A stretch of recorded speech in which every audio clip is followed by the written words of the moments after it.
Waxaa sheekeynaya mid ka mid ah macallimiinta wax ka dhiga dalka Sacuudiga, gaar ahaan magaalada Jiddah. Wuxuuna yidhi, waxaan soo galay mid ka mid ah qolalka ay macallimiinta ku nastaan. Waxaan shubtay koob shaah ah.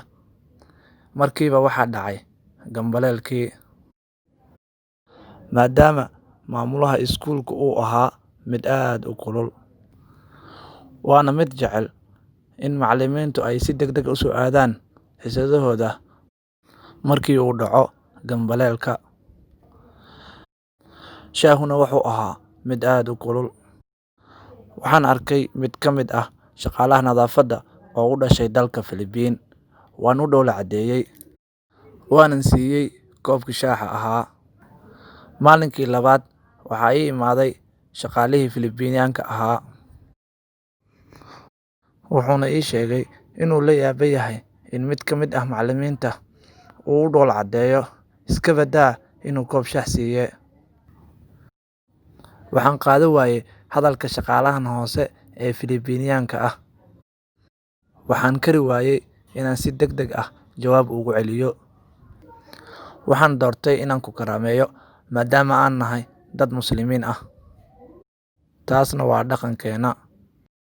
يا أيها الذين آمنوا اتقوا الله وقولوا قولا سديدا يصلح لكم أعمالكم ويغفر لكم ذنوبكم ومن يطع الله ورسوله فقد فاز فوزا عظيما. Wuxuu igu dhahay hadal igu sii badiyay naxdinta oo damiirkayga dhaqaajiyay. Waxaan ka shaqaynayaa halkan 2 sano. Qof idinka mid ah ilama hadlin imana dhoola caddeynin.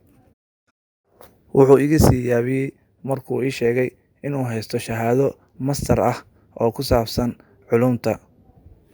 Saboolnimada daran awgeedna ay sababtay inuu aqbalo shaqadan hoose. Marka uu hadalkaasi dhahay, maanan rumaysanin. Waxaana doonay inaan tijaabiyo ama imtixaan aan geliyo.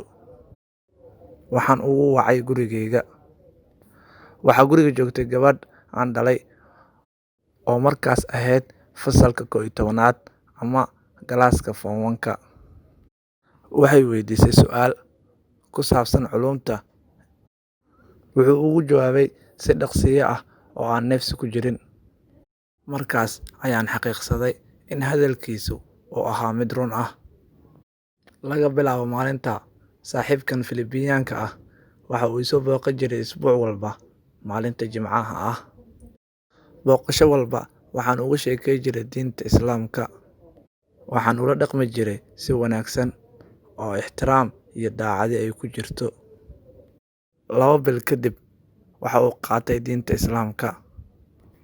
Kadib waxa uu ku qanciyay diinta Islaamka 20 ka mid ah saaxiibadiisa shaqada. Arrintaa oo dhan waxaa u sabab ah dhoola caddeyn yar iyo koob shaah ah.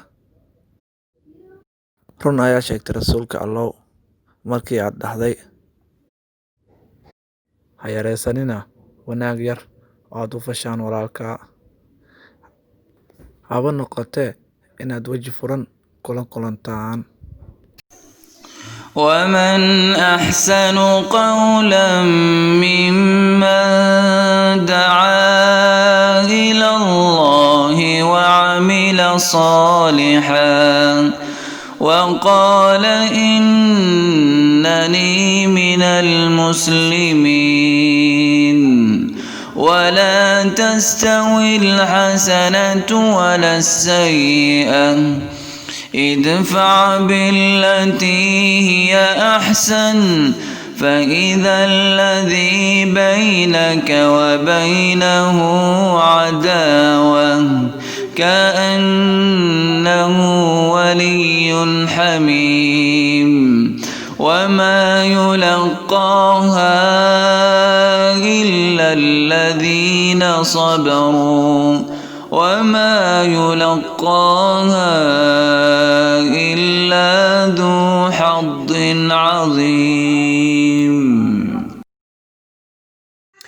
haddaba daawade haddii aad ka heshay muuqaalkan fadlan subscribe saar si aan u soo badino muuqaalada noocan oo kale ah. mahadsanid.